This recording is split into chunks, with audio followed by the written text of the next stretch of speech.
நம்ம வளர்க்குற முயல்கள் அது குட்டி போட்டுச்சு அப்படின்னா ரோமங்களே இல்லாமல் கண்கள் தெரியாமல் நடக்கவே முடியாத மாதிரி தான் இருக்கும். இதுவே காட்டில் முயல்கள் குட்டி போட்டுச்சு அப்படின்னா அந்த முயல்கள் கண்கள் திறந்ததோட ரோமங்களோட ஓடக்கூடிய தன்மையில் இருக்கும். இது ஏன் இப்படி ஒரு வித்தியாசம் இருக்குது? முயல்கள் தன்னுடைய கழிவை தானே சாப்பிடும். ஒருவேளை சாப்பிடல அப்படின்னா அது இறந்து போயிடும். இது ஏன் அப்படின்றதையும், புலி, சிறுத்தை, சிங்கம் இதெல்லாம் கூட நினச்சா முயல்களை வேட்டையாடுறது சிரமம்தான். அது ஏன் அப்படிங்கிறதையும், முயல்கள் ஆஸ்திரேலியாவை கடந்த 200 வருஷமாக அலற விட்டுட்டு இருக்கு. இதெல்லாம் என்ன அப்படின்றதையும் முயல்களோட வாழ்வியலை சேர்த்து இன்னைக்கு பார்த்துடலாம்.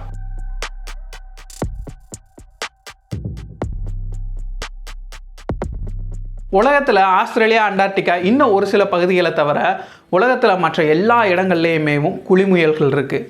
இப்போ தான் ஆஸ்திரேலியாவே அலற விட்டுச்சுன்னு சொன்னேன், ஆனால் இப்போ இல்லைன்னு சொல்கிறேன் அப்படின்னு சொல்லி தோணலாம்.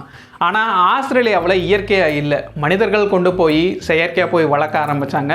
இப்போ அதுதான் அது பெரிய பிரச்சனையாக இருக்குது. அதை நம்ம அப்புறமா பார்ப்போம். முயல்களோ இல்லாட்டி குளிமுயல்களோ இது எல்லாமே லெப்போரிடே அப்படின்ற குடும்பத்துக்கு கீழே தான் வரும்.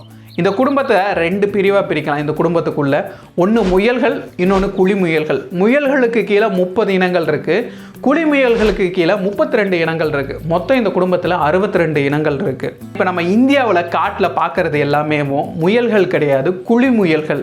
இதை ஹேர் அப்படின்னு சொல்லுவாங்க, முயல்களை ரேபிட்னு சொல்லுவாங்க. இந்த முயல்களுக்கும் குளிமுயல்களுக்கும் வித்தியாசம் பார்த்துக்கிட்டோம்னா பார்க்குறதுக்கு தான் ஒரே மாதிரி இருக்கும், ஆனால் வாழ்க்கை முறை எல்லாமே முழுவதுமாக வேறையாக இருக்கும். முயல்களோட குட்டிகளை எடுத்துக்கிட்டோம் அப்படின்னா பிறக்கும் பொழுதே கண்கள் தெரியாமல், ரோமங்கள் இல்லாமல், நடக்க முடியாமல், தாயினுடைய முழுக்க தாயினுடைய அந்த பாதுகாப்பில் தான் இதனால் வாழவே முடியும். இங்கே குளிமுயல்கள் எடுத்துக்கிட்டோம்னா இது பிறக்கும் பொழுதே கண்கள் தெரியும், ரோமங்கள் இருக்கும், ஓடக்கூடிய வகையில் தகவமைப்பட்டிருக்கும். ஆனால் இது தாய் இல்லாட்டியும் கூட இதனால் கொஞ்சம் வாழ முடிகிறதுக்கு வாய்ப்புகள் இருக்கத்தான் செய்யுது. 2வது மிகப்பெரிய வித்தியாசம் அப்படின்னா, முயல்கள் குழியை தோண்டி பதுங்கு குழிகளில் வாழக்கூடியது, சமூகமாக வாழக்கூடியது. ஆனால் இங்கே நம்ம குளிமுயல்களை எடுத்துக்கிட்டோம்னா இது திறந்த வழியில் தான் வாழும், அதுவும் சமூகமாக வாழாது. இவையெல்லாம் தனிமை விரும்பிகள். உருவ அமைப்பில் வித்தியாசம்னு பார்த்துக்கிட்டோம்னா பார்த்தோன்னே கண்டுபிடிச்சிட முடியும். முயல்களோட காதுகள் சிறுசாக இருக்கும், கால்கள் சிறுசாக இருக்கும், அதுவும் எடையும் சிறுசாக இருக்கும். ஆனால் குளிமுயல்கள் காதுகள் நீளமாக இருக்கும், அதே மாதிரி அதனுடைய கால்களும் நீளமாக இருக்கும்.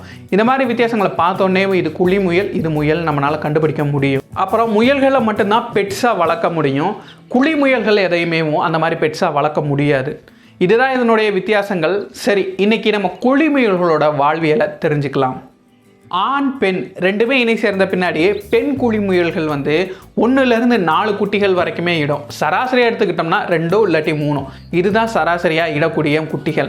இந்த குட்டிகள் பிறக்கும் பொழுதே நம்ம சொன்ன மாதிரி அது முடியோடு இருக்கும், கண்கள் திறந்த நிலையில் இருக்கும், ஓடக்கூடிய வகையில் தகவலோடு இருக்கும். இந்த மாதிரி பிறக்கக்கூடிய குட்டிகளை ப்ரிகோசியல் யங் அப்படின்னு சொல்லுவாங்க. இப்போது இதுக்கு முன்னாடி நம்ம ப்ரிகோசியல் சிக்ஸ்ன்னு சொல்லி நம்ம காட்டுக்கோழிகளுக்கு அப்புறம் கௌதாரிகளுக்கெல்லாம் பார்த்துருப்போம். அதெல்லாம் ப்ரிகோசியல் சிக்ஸ், அதெல்லாம் பிறக்கும் பொழுதே தன்னிச்சு செயல்படக்கூடிய வகையில் இருக்கும். அதே மாதிரி தான் இங்கே பாலூட்டிகளுக்கு வந்துக்கிட்டால் இதெல்லாமே ப்ரிகோசியல் யங், அதாவது பிறந்தோடனே ஓடக்கூடிய வகையில் தகவமைப்போட இருந்துச்சு அப்படின்னா ப்ரிகோசியல் யங்குன்னு சொல்லுவாங்க. இது குட்டி போடுறது எங்கன்னா புல்வெளிகள்லையோ இல்லாட்டி சின்ன சின்ன புதர்கள்லையோ இந்த மாதிரி ஒரு சின்னதாக மறைவான இடமா பார்த்து தான் குட்டியே போகணும். குட்டிகள் போட்ட பின்னாடியுமே இந்த குட்டிகள் தனித்தனியாக தான் இருக்கும். இந்த குட்டிகள் எப்பயுமே ஒன்றா இருக்காது. அதே மாதிரி தான் இந்த குட்டிகளை இந்த தாய் எப்போ பார்த்தாலும் பராமரிக்கிறது கிடையவே கிடையாது. ஒரு நாளைக்கு 5 நிமிஷமோ 10 நிமிஷமோ பால் ஊட்டிட்டு மறுபடியும் அந்த தாயானது வேறு பக்கம் போயிடும். அதே மாதிரி குட்டிகளும் வேறு வேறு இடத்துல உட்காந்துக்கிறோம், ஒரே இடத்துல இருக்காது. இதுக்கு காரணமும் இருக்குது. ஒரே இடத்துல குட்டிகள் இருக்கும்போது அதிக அளவு வாசனை அதிலிருந்து வெளிப்படும். அதனால் எதிரிகள் கவரப்பட்டு ரெண்டையுமே வேட்டையாடிட்டு போயிடும். இது தனித்தனியாக இருக்கிறனால குறைந்த அளவு வாசனை தான் வரும். அப்படியே எதிரி வேட்டையாடிச்சினாலும் ஒன்று மட்டும்தான் வேட்டையாடப்படும், இன்னொன்று தப்பிச்சுக்கிறோம் அப்படின்ற இந்த மாதிரி காரணங்களுக்காகத்தான் குட்டிகள் எப்பயுமே தனித்தனியாக இருக்கும். அதே மாதிரி தான் தாயுமே வந்துச்சு அப்படின்னா ஒரு நாளைக்கு 5 நிமிஷமோ 10 நிமிஷமோ பால் புகட்டிட்டு அது போயிடும். தாயின் மீதும் அதிக அளவு வாசனை வெளியேறும். இந்த வாசனையை வச்சும் எதிரிகள் வந்துடுவாங்க அப்படின்றது காரணத்துக்காக மட்டும்தான் இந்த குட்டிகளை விட்டு தாயுமே தனியாக தான் இருக்கும்.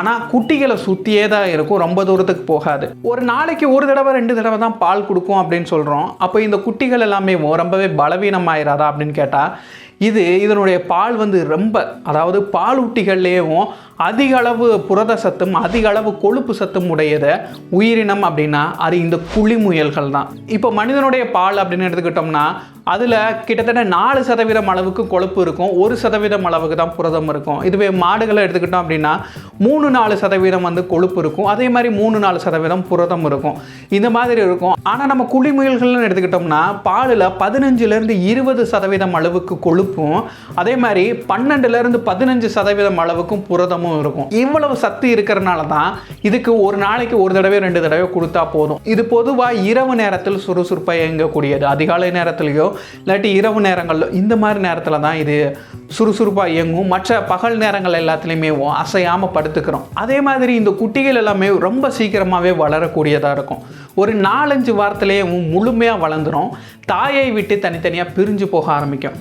அதன் பின்னாடி எந்த ஒரு குழிமுயல்களுமே சந்தித்துக் கொள்வது கிடையாது. ஒவ்வொன்றுமே தனித்தனியாக தான் இருக்கும், இனப்பெருக்க காலத்தை தவிர. இதுக்கு எதிரிகள்னு எடுத்துக்கிட்டால் நிறைய பேர் இருக்காங்க. இப்போ வானத்தில் இருந்துன்னு எடுத்துக்கிட்டோம்னா கழுகுகள், அப்புறம் ஆந்தைகள் இதெல்லாமே வேட்டையாடும். அதே மாதிரி நிலத்தில்னு எடுத்துக்கிட்டோம்னா காட்டு நாய்கள், ஓநாய்கள், அப்புறம் நரிகள், இந்த மாதிரி இதெல்லாமே இதுக்கு எதிரிகளாக இருக்குது. சரி, எதிரிகள் இப்படி இருந்தாலுமே இது எதிரிகள் கிட்ட இருந்து தப்பிக்க இதுக்கிட்ட என்னென்ன தகவமைப்பு இருக்குது அப்படின்னு சொல்லி அதை பார்த்துடலாம். அதாவது எதிரிகள் வர்றாங்க அப்படின்னா இதனுடைய காதுகள் வந்து கேட்கும் திறன் ரொம்பவே அபாரமானது. எதிரிகள் கொஞ்சம் தூரத்தில் வரும்போதே எதிரிகள் வர்றாங்கன்றதை இதனுடைய காதுகள் மூலமாக இது தெரிஞ்சுக்கும். அது மட்டும் இல்லை, இது ஃப்ரீஸாக இருக்கும். அதாவது எதிரிகள் வந்தாங்க அப்படின்னா அப்படியே அசையாமவே இருக்கும். இப்படி இருக்கிறது இதுக்கு பல நேரங்களில் உதவியாக இருக்குது. என்ன அப்படின்னா வேட்டையாடிகள் பெரும்பாலுமே அசையக்கூடிய அந்த உயிரினங்களை தான் இந்த வேட்டையாடிகள்னால துல்லியமாக கண்டுபிடிக்க முடியும். அசையாத ஒரு இரையை வந்து இந்த வேட்டையாடிகள்னால கண்டுபிடிக்க முடியாது. அதனால் இந்த ஒரு யுக்தி வந்து குழிமுயல்களுக்கு பயன்படுகிறது. அதையும் தாண்டி ஒரு வேட்டையாடி கிட்ட வந்துட்டாங்க அப்படின்னா திடீர்னு ஓட ஆரம்பிக்கும். இதனுடைய கால்கள் வந்து ஓடுறதுக்கு ரொம்பவே சிறப்பாக வடிவமைக்கப்பட்டிருக்கு. கிட்டத்தட்ட 70 கிலோமீட்டர் வேகம் அளவுக்கு இதனால் ஓட முடியும். அது மட்டும் இல்லை, எதிரிகள் துரத்தும் பொழுது இது ஜிக்ஸாக் வடிவில் ஓடும், நேராகவே ஓடாது, தன்னுடைய பாதையை மாற்றி மாற்றி ஓடும். இந்த ஒரு காரணத்தினால தான் இப்போ சிங்கம், புலி, சிறுத்தை இதெல்லாமே இந்த குழிமுயல்களை வேட்டையாடுறது கிடையாது. ஏன் அப்படின்னா வேட்டையாடி அதை பிடிக்கிற சதவீதமும் ரொம்பவே குறைவு. அது மட்டும் இல்லை, இதை பிடிச்சாலுமே இதனுடைய பசிக்கு வந்து இதை செலவழித்த அந்த சக்திக்கு இந்த குழிமுயல்கள் ஈடாகுமானா அது மிகப்பெரிய கேள்விக்குறி தான். ஆனால் சிறுத்தை மட்டும் எப்பயாவது கிடைச்சா வேட்டையாடக்கூடிய வாய்ப்புகள் இருக்குது. முக்கியமாக சிவிங்கி புலிகள், நம்ம சீட்டாலாம் எடுத்துக்கிட்டோம்னா இது அசால்ட்டாகவே இந்த குழிமுயல்களை வேட்டையாடக்கூடிய வாய்ப்புகள் நிறையவே இருக்குது. உடலில் வெப்பம் அதிகமாச்சு அப்படின்னா வியர்வை சுரப்பிகள்லாம் கிடையாது. அதனால் இதனுடைய காதுகள் தான் இதனுடைய வெப்பத்தை கட்டுப்படுத்தக்கூடிய ஒரு பகுதியாக இருக்குது. இது எப்படி அப்படின்னா அதனுடைய உடம்புல வெப்பம் அதிகமாச்சு அப்படின்னா, ரத்தங்கள்லாம் வெப்பம் அதிகமாச்சு அப்படின்னா இதனுடைய காது பகுதிகளில் நிறைய இரத்த நாளங்கள் இருக்கும். அந்த இரத்த நாளங்கள் வெப்பமான காலத்தில் வந்து உடனே விரிவடைய ஆரம்பிச்சிடும். இந்த சூடான ரத்தம் எல்லாமே இதனுடைய காது பகுதிகளில் அந்த நரம்புகளுக்கு போக ஆரம்பிக்கும்.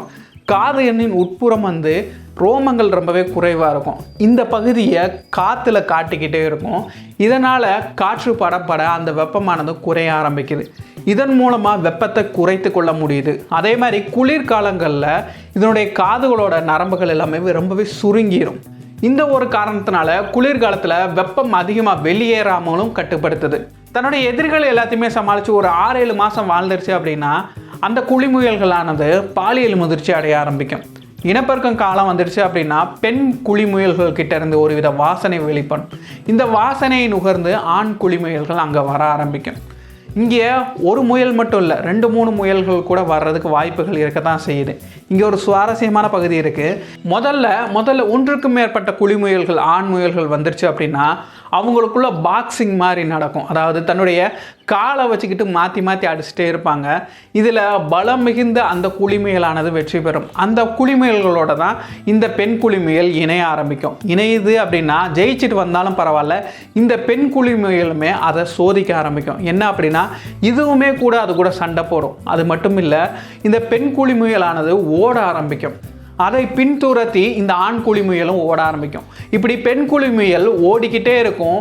இது ஆண் குழி முயல்னால பிடிக்க முடியுதா அப்படின்றத கணிச்சு பார்க்கும்.